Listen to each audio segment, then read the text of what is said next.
నమస్తే జిఎన్ఆర్ టీవీకి స్వాగతం. బులెటిన్ల ముందుగా హెడ్లైన్స్ చూద్దాం. ఇందిరమ్మ విగ్రహానికి పూలమాల వేసి ఇందిరమ్మ చీరల పథకాన్ని ప్రారంభించిన సీఎం రేవంత్ రెడ్డి.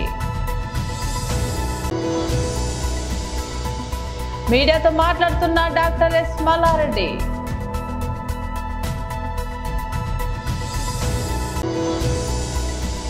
శాసన మండలి ప్రతిపక్ష నేత శ్రీ బొత్స సత్యనారాయణ ప్రెస్ మీట్.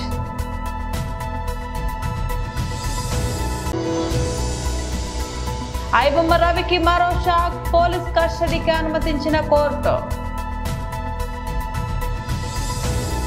ఇందిరమ్మ విగ్రహానికి పూలమాల వేసి ఇందిరమ్మ చీరల పథకాన్ని ప్రారంభించిన సీఎం రేవంత్ రెడ్డి. మాజీ భారత ప్రధానమంత్రి స్వర్గీయ శ్రీమతి ఇందిరాగాంధీ గారి యొక్క 108వ జయంతిని పురస్కరించుకొని ఈనాడు నెక్లెస్ రోడ్ సాక్షిగా వందలాది మంది మహిళలు, సహచర మంత్రివర్గ సోదరులు, ఇందిరాగాంధీ గారి అభిమానులు జయంతి సందర్భంగా నివాళులు అర్పించి శ్రీమతి ఇందిరాగాంధీ గారు ఈ దేశానికి అందించిన సేవలు, ప్రపంచ చిత్రపటం మీద భారతదేశం యొక్క గౌరవాన్ని పెంపొందించిన విధానాన్ని ఈనాడు మనం స్మరించుకోవడానికి ఇక్కడ ఈ కార్యక్రమం ఏర్పాటు చేసుకోవడం జరిగింది. మిత్రులారా, ఆనాడు లాల్ బహదూర్ శాస్త్రి గారి అకాల మరణంతో ఈ దేశంలో రాజకీయ నాయకత్వ శూన్యత ఏర్పడ్డది. ఆ సందర్భంగా కాంగ్రెస్ పార్టీ నాయకులందరూ కలిసి శ్రీమతి ఇందిరాగాంధీ గారిని ఈ దేశ ప్రధానమంత్రిగా బాధ్యతలు స్వీకరించమని, వారు బాధ్యతలు స్వీకరించిన తర్వాత పరిపాలనలో వారు తీసుకొచ్చిన విప్లవాత్మకమైన మార్పులు ఈనాడు ఈ దేశంలో ముఖ్యంగా దళితులు, గిరిజనులు, బలహీన వర్గాలు, అట్టడుగు వర్గాలను ఈరోజు పాలితులుగా ఉన్న వాళ్ళను పాలకులుగా తయారు చేసి డాక్టర్ బాబాసాహెబ్ అంబేద్కర్ గారు ఏ కలలైతే కన్నరో ఈ రాజ్యాంగాన్ని మనకు అందించి ఆ కలలను సాకారం చేయడానికి చివరి శ్వాస వరకు, ఆఖరి రక్తపు బొట్టు వరకు శ్రీమతి ఇందిరాగాంధీ గారు అవిరాళమైన కృషిని చేయడం జరిగింది. రాజభరణాలు రద్దు చేసిన, బ్యాంకులను జాతీయకరణ చేసిన, అగ్రికల్చర్ సీలింగ్ యాక్ట్ తీసుకొచ్చి దళితులకు, గిరిజనులకు భూ యాజమాన్య హక్కులను కట్టబెట్టిన, ఇల్లు లేని వాళ్లకు ఇందిరమ్మ ఇళ్లను అందించిన, అదేవిధంగా పరిపాలనలో మహిళల యొక్క ప్రాతినిధ్యం పెంచిన శ్రీమతి ఇందిరాగాంధీ గారు ఈ ప్రపంచానికే ఆదర్శంగా నిలబడ్డారు. అదే కాకుండా మన దాయాది అయిన పాకిస్తాను మాటకు ముందు భారతదేశం మీద కాళ్ళు దువ్వుతుంటే పాకిస్తాన్ మీద యుద్ధం చేయడమే కాదు, పాకిస్తాన్ని ఓడగొట్టి నిట్ట నిలువున 2 దేశాలుగా చీల్చి బంగ్లాదేశ్ అనే ఒక దేశాన్ని ఆనాడు శ్రీమతి ఇందిరాగాంధీ గారు పాకిస్తాన్ నుంచి వేరు చేయడం జరిగింది. 90,000 మంది సైనికులను, పాకిస్తాన్ సైనికులను. మీడియాతో మాట్లాడుతున్న డాక్టర్ ఎస్ మల్లారెడ్డి. లోపల ఉన్నటువంటి పారిశ్రామిక భూములన్నింటినీ కూడా మల్టీ జోన్ మార్చడానికి నిర్ణయం తీసుకోవడం జరిగింది. అంటే దీనికి సంబంధించి Hyderabad industrial land transformation policy, ఈ యొక్క పాలసీ ప్రకారం దీన్ని ఆమోదించడం జరిగింది. ఈ పాలసీ ప్రకారం దాదాపు 10,000 ఎకరాల పారిశ్రామిక భూములన్నింటినీ కూడా మరి మల్టిపుల్ జోన్లో మార్చుకొని ఇష్టారాజ్యంగా మరి నివాస ఇల్లు కావచ్చు, లేదా మల్టీ ఫ్లోర్ బిల్డింగులు కావచ్చు, లేదా కమర్షియల్ బిల్డింగ్స్ కావచ్చు, ఏవైనా కట్టుకోవడానికి అవకాశం ఉంటుంది. మరి ఔటర్ రింగ్ రోడ్ లోపల జీడిమెట్ల, అదేవిధంగా మరి సనత్ నగర్, బాలానగర్, పటాన్ చెరువు, రామచంద్రపురం, కాటేదాన్, ఉప్పల్, నాచారం, చర్లపల్లి, మల్లాపూర్, ఇవన్నీ కూడా కాటేదాంతో సహా ఇవన్నీ కూడా ఈ పారిశ్రామిక వాడల్లో మరి ఈ ఔటర్ రింగ్ రోడ్ లోపల ఉన్నాయి. ఇవాళ ప్రభుత్వం ఏకపక్షంగా ఈ భూములన్నింటినీ మల్టిపుల్ జోన్గా మార్చడం వల్ల అనేక రకాలైనటువంటి పర్యావరణ విషయాలతో కాకుండా మరి అక్కడ మంచినీటి వసతి కావచ్చు, లేదా డ్రైనేజ్ విషయం కావచ్చు, రోడ్ల విషయం కావచ్చు, ఇప్పటికే ట్రాఫిక్తోని చాలా ఇబ్బందుల పాలవుతున్నారు జనం. మరి ఇక్కడ మల్టీఫ్లోర్ బిల్డింగ్లు వస్తే మరి ఏ రకంగా ఈ 10,000 ఎకరాల భూముల్లో ఈ రకంగా వస్తే మరి పరిస్థితి ఏ విధంగా ఉంటుందో మనం ఊహించుకోవచ్చు. ఈ యొక్క విధానం మార్పు వెనుక చాలా పెద్ద కుంభకోణం ఉంది. వేల కోట్ల రూపాయల యొక్క మరి చేతులు మారడానికి అవకాశం ఉందని నేను ఈ సందర్భంగా తెలియజేస్తా ఉన్నాను. అదేవిధంగా ఇదే ఈ ప్రాంతంలో అంటే ఔటర్ రింగ్ రోడ్ లోపల కావచ్చు, ఔటర్ రింగ్ రోడ్ బయట HMDA పరిధిలో కావచ్చు, దాదాపు 850 గ్రామాల్లో ఉన్నటువంటి 50,000 మంది రైతులకు పైగా భూములు మరి conservation zone, open zone, semi public zone, recreation zone, అదేవిధంగా ఈ రకంగా ఎలాంటి నిర్మాణాలకు అవకాశం లేనటువంటి జోన్లలో రైతుల భూములు ఉన్నాయి. ఒకవైపు ఏమో పారిశ్రామికుల భూములనేమో ఏకపక్షంగానే ఒకటే నిర్ణయంతో మరి మల్టిపుల్ జోన్గా మారిస్తే రైతులు ఇల్లు కట్టుకోవడానికి కూడా అనుమతి ఇవ్వడం లేదు. ఆ భూములు జోన్లో మార్చడానికి కూడా మరి అవకాశం ఇవ్వడం లేదు. పెద్ద పెద్ద రియల్ ఎస్టేట్ వాళ్ళు వచ్చి రైతుల భూములను సేకరించి 10 ఎకరాలు, 20 ఎకరాలు, 30 ఎకరాలు ఆ రకంగా పూల్ చేసిన తర్వాత మరి ప్రభుత్వానికి పోతే అప్పుడు డబ్బులు తీసుకొని వాటిని కన్జర్వేషన్ జోన్ నుంచి వేరే నివాస జోన్లకు, రెసిడెన్షియల్ జోన్లకు మారుస్తాను. ఒకవైపు ఏమో పరిశ్రమలకు సంబంధించి ఈ రకమైనటువంటి నిర్ణయం తీసుకుంటారు, మరొకవైపు రైతులకేమో మరి రైతుల విషయం రాష్ట్ర ప్రభుత్వానికి పట్టకపోవడం అనేది చాలా శోచనీయమైన విషయం. మరి ఈ రకంగా రైతులు ఈ ప్రాంతంలో ఉన్నటువంటి రైతులు దాదాపు శాసన మండలి ప్రతిపక్ష నేత శ్రీ బొత్స సత్యనారాయణ ప్రెస్ మీట్ నిర్వహించారు. ప్రముఖ పైరసీ వెబ్సైట్ ఐబొమ్మ నిర్వాహకుడు ఇమంది రవికి నాంపల్లి కోర్టులో మరో ఎదురుదెబ్బ తగిలింది. తెలుగు రాష్ట్రాల్లో సంచలనం సృష్టించిన ఈ పైరసీ కేసులో అరెస్ట్ అయిన అతన్ని 5 రోజుల పాటు పోలీస్ కస్టడీకి అప్పగిస్తూ న్యాయస్థానం ఉత్తర్వులు జారీ చేసింది. ఈ కేసులో మరిన్ని వివరాలు రాబట్టేందుకు రవిని వారం రోజుల పాటు కస్టడీకి ఇవ్వాలని హైదరాబాద్ సైబర్ క్రైమ్ పోలీసులు కోర్టులో పిటిషన్ దాఖలు చేశారు. ఇరుపక్షాల వాదనలు విన్న న్యాయమూర్తి 5 రోజుల కస్టడీకి అనుమతించారు. దీంతో పోలీసులు రవిని కస్టడీలోకి తీసుకొని విచారించనున్నారు. కొత్త సినిమాలు ఓటీటీ కంటెంట్ ను పైరసీ చేస్తూ చిత్ర పరిశ్రమకు తీవ్ర నష్టం కలిగిస్తున్నాడన్న ఆరోపణలతో ఇమంది రవిని గత శనివారం కుకట్పల్లిలో సైబర్ క్రైమ్ పోలీసులు అరెస్ట్ చేసిన విషయం తెలిసిందే. 7 ఏళ్లుగా ఐబొమ్మతో పాటు బప్పం, ఐవిన్, ఐ రాధా టీవీ వంటి పేర్లతో పలు వెబ్సైట్లను నడుపుతున్నట్లు పోలీసులు గుర్తించారు.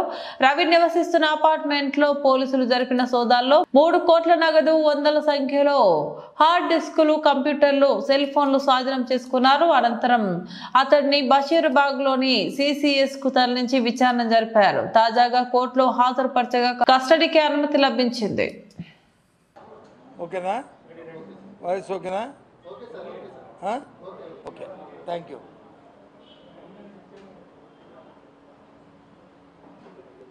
రాష్ట్రంలో జరుగుతున్న పరిణామాలు చూస్తుంటే పరిపాలన తాలూకా వాళ్ళ ఆలోచనలు, ఉద్దేశాలు చూస్తుంటే పరిపాలనలో ప్రజాస్వామ్యతంగా పరిపాలన జరుగుతుందా, రాజ్యాంగబద్ధంగా జరుగుతుందా, లేదు వారికి ప్రజలు ఒకసారి మాకు ఓటిచ్చారు కదా, మా ఇష్టారాజ్యంగా మేము పరిపాలిస్తాం, మాకు చట్టం లేదు, మాకు రాజ్యాంగం లేదు, మా ఇష్టమైన రీతిలో జరుగుతుందని ఆలోచన చేస్తే ఆ రకంగా జరుగుతుంది. చట్టానికి ఎక్కడా కూడా గౌరవం లేదు, రాజ్యాంగం అంటే అసలు ఆలోచన లేదు, చట్టపరంగా ఇది ఆలోచన చేయట్లేదు, వాక్ స్వాతంత్రం లేదు, పత్రికలకి స్వేచ్ఛ లేదు, ఇష్టారాజ్యంగా ఉంది. నేను ఎందుకు మాట్లాడుతున్నాను, ఎన్నో సందర్భాలు జరిగాయి. ఈ 16 నెలల 18 నెలల కాలంలో. కానీ నిన్న మొన్న రాత్రి జరిగిన సంఘటన చూసుకుంటే మా వైసీపీ పార్టీకి సంబంధించిన వ్యక్తి స్పోక్స్ పర్సన్ మాట్లాడుతుంటే ఆయన తీసుకుపోయి ఉదయం ఇంటికి వెళ్ళి పోలీసు వెళ్ళి ఆయన్ని అనంతపురం జిల్లా తీసుకెళ్ళి గుంతకల్లు తీసుకెళ్ళి అక్కడ రాత్రి వరకు ఉంచి వివిధ రకాల ప్రశ్నలు వేసి రాత్రి అరెస్ట్ చూపెట్టడం, తదుపరి న్యాయమూర్తి గారు వచ్చి 2 చీవాట్లు పెట్టిన తర్వాత వారిని విడిచిపెట్టిన సందర్భాన్ని ఒకసారి గుర్తు చేస్తున్నాను. మేము పత్రికాముఖంగా అడుగుతున్నాను ఈ ప్రభుత్వాన్ని, పోలీసు వ్యవస్థను కూడా అడుగుతున్నాను. ఆయన ఏం మాట్లాడాడు? ఏదైతే గత 10 రోజులుగా రాష్ట్రంలో వచ్చి చర్చ ఏదైతే జరుగుతుందో తిరుపతి దేవస్థానం సంబంధించిన అంశాల్లో, పరకామణి అంశంలో ఏదైతే జరుగుతుందో దానికి సంబంధించిన వ్యక్తి వచ్చి మొన్న వచ్చి చనిపోవడం, రైల్వే పట్టాల మీద ఆ శవం ఉండడం, దాన్ని వచ్చి అధికార పార్టీ హత్యని కాదు, అది చనిపోయింది ఆత్మహత్యని ప్రతిపక్ష పార్టీగా వయోవృద్ధుల సంక్షేమం కోసం చర్యలు తీసుకుంటున్నట్లు జిల్లా కలెక్టర్ విజయేంద్రబోయి తెలిపారు. అంతర్జాతీయ వయోవృద్ధుల వారోత్సవాల్లో ముగింపు సందర్భంగా జిల్లా కలెక్టర్ కార్యాలయంలో జిల్లా సంక్షేమాధికారిని జరీనా బేగం ఆధ్వర్యంలో జరిగిన ముగింపు సమావేశానికి ఆమె ముఖ్య అతిథిగా పాల్గొని జ్యోతి ప్రజ్వలనతో ప్రారంభించి ప్రసంగించారు. ఈ సందర్భంగా వృద్ధులు జీవించిన కాలంలో తమ ఆస్తిని తమ పేరు మీదనే ఉంచుకోవాలని ఆమె సూచించారు. వృద్ధులైన తల్లిదండ్రులు ఆస్తిని పిల్లలు తమ పేరు మీదకు మార్చుకున్న తర్వాత నిర్లక్ష్యం చేసి వారి ఆలనా పాలన చూడని సంఘటనలు చాలా ఉన్నాయని ఆమె అన్నారు.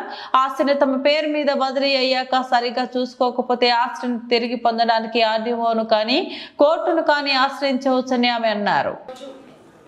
International day of older persons మనం జరుపుకుంటున్నాం. గత వారంగా సీనియర్ సిటిజన్స్ సంక్షేమానికి సంబంధించి కొన్ని అవగాహన కార్యక్రమాలు చేస్తూ వస్తున్నాము. ర్యాలీలు, తర్వాత ఇతర కార్యక్రమాలు చేయడం అనేది జరుగుతుంది.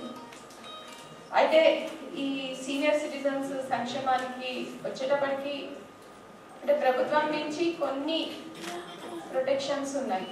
మనకి సీనియర్ సిటిజన్స్ యాక్ట్ కానివ్వండి, దాని కింద వచ్చిన రూల్స్ ప్రకారం కానివ్వండి, సీనియర్ సిటిజన్స్కి సంబంధించి వారికి కొన్ని రక్షణలు ఈ చట్టాల కింద ఇవ్వడం జరిగింది.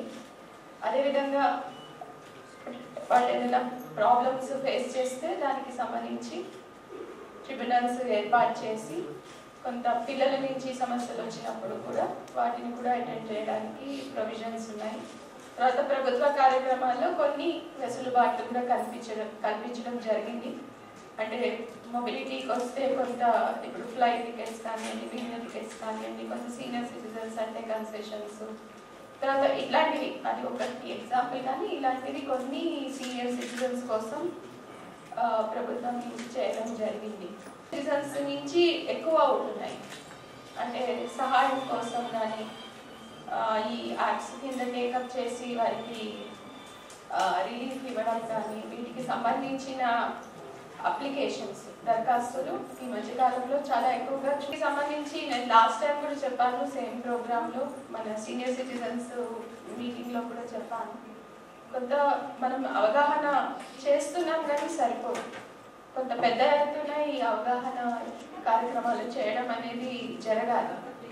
ఇల్లు ఉంటే ఇల్లు కానివ్వండి, పొలం ఉంటే పొలం కానివ్వండి, ఏముంటే అది అంటే నన్ను చూసుకుంటున్నారు కదా, రేపు పొద్దున కూడా నన్ను వాళ్ళు చూసుకోవాలి కదా అన్న ఉద్దేశంతో ముందే వాళ్ళ పేరు మీద ఆస్తుల్ని ట్రాన్స్ఫర్ చేస్తున్నారు. ఆ తర్వాత వాళ్ళు చూసుకున్నప్పుడు వీళ్ళు ఇబ్బందులు పడి తను బిల్ క్రెడిట్ చేశాను, ఇల్లు ఇచ్చాను, వాటిని మళ్ళీ రివర్స్ చేయండి అని వస్తుంది. అట్లాగా చాలా వాటిలలో మన ఆర్డీఓ గారు కూడా ఆర్డర్ ఇవ్వడం జరిగింది. ఆ గిఫ్ట్ డీడ్స్ అవన్నీ క్యాన్సిల్ చేసుకుంటూ మళ్ళీ పేరెంట్స్కే ఆస్తుల మీద హక్కులు రిస్టోర్ చేస్తూ చేయడం అనేది జరుగుతుంది. అంటే ఇది ఒకటి అయిపోయాక మనం యాక్షన్ తీసుకొని దాన్ని ఎగ్జిక్యూట్ చేయడానికి తంటాలు పడి చేయడం వేరు, మన తర్వాత ఇవ్వడం వేరు, మనం ఉన్నప్పుడే ఇచ్చుకొని బాధలు పడడం వేరు. అందుకని మరొకసారి నేను అందరినీ కోరేది ఏమంటే, మీకు మీ మీద ఎంత ప్రెషర్ వచ్చినా ఇమోషనల్ గా కూడా ఫీల్ అవుతాం, ఓకే కొడుకే కదా కూతురే కదా, కాబట్టి ఎంత ప్రెషర్ వచ్చినా ఏం వచ్చినా కూడా మనం ఉన్నంత. అంబర్పేటలో నిర్వహించిన Narayana premier league 2025-26 sports meet కార్యక్రమం ఘనంగా జరిగింది. ఈ కార్యక్రమానికి ముఖ్య అతిథులుగా Amberpet CI Kiran Kumar, SI Tarun, GM Gopal Reddy, AGM Balaparameshwar హాజరయ్యారు. ఎన్జీ జోన్ ప్రిన్సిపల్, ఏఓలు, ఏడీలు, విపిలు, పీటీలు కూడా పాల్గొన్నారు. వివిధ క్రీడా విభాగాల్లో విజయం సాధించిన విద్యార్థులను ముఖ్య అతిథులు అభినందించి వారికి ట్రోఫీలు మరియు పథకాలు అందజేశారు. ఈ సందర్భంగా వారు విద్యార్థులు క్రీడలను ప్రోత్సహించుకోవాలి, ఆరోగ్యంతో పాటు ప్రగతికి క్రీడలు దోహదపడతాయని సూచించారు. అందరికీ నమస్కారం. ఈరోజు అంబర్పేటలోని ఎంసీహెచ్ గ్రౌండ్స్లో నారాయణ స్కూల్స్ 10 బ్రాంచెస్ ఈరోజు యాన్యువల్ స్పోర్ట్స్ మీట్ నిర్వహించడం జరిగింది. ఇక్కడ అంబర్పేట ఇన్స్పెక్టర్గా ఉన్నటువంటి నన్ను ఇక్కడ చీఫ్ గెస్ట్గా ఇన్వైట్ చేయడం జరిగింది. సో అంబర్పేట పోలీస్ స్టేషన్ పరిధిలో ఈరోజు 2 డేస్ అంటే ఈరోజు రేపు ఈ స్పోర్ట్స్ మీట్ జరుగుతుంది. సో ఇక్కడ దాదాపుగా 10 బ్రాంచెస్ స్కూల్స్ అన్నీ కూడా దాదాపుగా 1000+ స్టూడెంట్స్ స్పోర్ట్స్ మీట్లో పాల్గొనడం జరిగింది. ఈ స్పోర్ట్స్ అనేది ప్రతి ఒక్క స్టూడెంట్స్కు చాలా అవసరము. ఎందుకంటే వాళ్ళ యొక్క స్టడీలో చాలా స్ట్రెస్ అయినప్పుడు కూడా వాళ్ళు ఈ స్పోర్ట్స్ యాక్టివిటీస్లో పాల్గొనడం వల్ల వాళ్ళు చాలా యాక్టివ్గా ఇంకా వాళ్ళ ముందు భవిష్యత్తు చాలా బాగుంటుంది. రీసెంట్లీగా మనకు వరల్డ్ కప్ మహిళలు గెలిచిన దాంట్లో కూడా అది మన భారతదేశానికి చాలా గర్వకారణం. అదేవిధంగా దాన్ని స్పోర్టివ్గా తీసుకొని కూడా పిల్లలందరూ కూడా వాళ్ళ స్పోర్ట్స్లో రాణించాలని కూడా నా మనస్ఫూర్తిగా కోరుకుంటున్నాను. నాకు ఇక్కడికి ఇన్వైట్ చేసినటువంటి నారాయణ ఏజిఎం గోపాల్ రెడ్డి గారికి, అదేవిధంగా ఇక్కడ ఉన్నటువంటి బ్రాంచెస్ ఏజిఎంలకు, అదే డీన్లందరికీ, ఫ్యాకల్టీకి, నాన్ ఫ్యాకల్టీ, టీచర్స్కి, ప్రిన్సిపల్స్కి అందరికీ కూడా నా యొక్క నమస్కారాలు తెలియజేస్తూ, ప్రతి ఒక్క స్టూడెంట్స్ కూడా ఈ విధంగా స్పోర్ట్స్ అనేది చాలా ఇంపార్టెంట్. ఇవే కాదు, నారాయణ స్కూల్సే కాదు, ఎవ్రీ స్టూడెంట్స్ కూడా, ఈవెన్ గవర్నమెంట్లో ఉన్నటువంటి వాళ్ళు కూడా మధ్య స్పోర్ట్స్ చాలా మంచిగా రాణిస్తున్నారు. మన ఈ స్పోర్ట్స్ అనేది ఇక్కడ ఇంటర్ లెవెలే కాకుండా డిస్ట్రిక్ట్ లెవెల్, తర్వాత అదేవిధంగా state level, national level, international లెవెల్లో కూడా రాణించాలని చెప్పి కోరుకుంటున్నాను. నాకు ఈ అవకాశం ఇచ్చినటువంటి నారాయణ అధ్యాపక బృందానికి ప్రత్యేక నమస్కారాలు తెలియజేస్తున్నాను. Thank you. తాను చిన్నతనంలోనే తమిళ భాష నేర్చుకుని ఉండాల్సింది అని ప్రధానమంత్రి నరేంద్ర మోదీ అన్నారు. తమిళనాడులోని కోయంబత్తూరులో బుధవారం జరిగిన దక్షిణ భారత సేంద్రియ రైతుల సదస్సులో ఆయన ఈ వ్యాఖ్య చేశారు. ఓ రైతు నాయకుడు తమిళ ప్రసంగం తనని ఎంతగానో ఆకట్టుకుందని, కానీ అది అర్థం కాకపోవడంపై కొంత అసంతృప్తి వ్యక్తం చేశారు. సదస్సులో రైతు నాయకుడు పిఆర్ పాండియన్ తమిళంలో ప్రసంగించారు. అనంతరం మాట్లాడిన ప్రధాని మోదీ, పాండియన్ ప్రసంగం తమిళంలో ఉండటం వల్ల అద్భుతంగా ఉంది, కానీ అది నాకు పూర్తిగా అర్థం కాలేదు. ఇది చూశాక చిన్నప్పుడే నేను తమిళం నేర్చుకుని ఉంటే బాగుండేదనిపించింది అని అన్నారు. ప్రధాని వ్యాఖ్యలకు సభకు హాజరైన రైతుల నుంచి పెద్ద ఎత్తున చప్పట్లు లభించాయి. పాండియన్ ప్రసంగాన్ని తనకు హిందీ లేదా ఇంగ్లీష్లో అనువదించి ఇవ్వాలని గవర్నర్ ఆర్ఎన్ రవిని కోరినట్లు తెలిపారు. బులెటిన్ ముగించే ముందు మరోసారి హెడ్లైన్స్ చూద్దాం. ఇందిరమ్మ విగ్రహానికి పూలమాల వేసి ఇందిరమ్మ చీరల పథకాన్ని ప్రారంభించిన సీఎం రేవంత్ రెడ్డి. మీడియాతో మాట్లాడుతున్న డాక్టర్ ఎస్ మల్లారెడ్డి.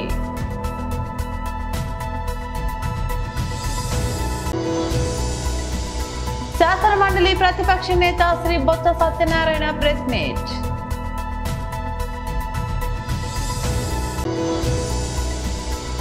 ఐబొమ్మ రవికి మరో షాక్, పోలీస్ కస్టడీకి అనుమతించిన కోర్టు. ఇవి బులెటిన్ అప్డేట్స్. మరో బులెటిన్లో మళ్ళీ కలుద్దాం. అంతవరకు సెలవు. నమస్తే.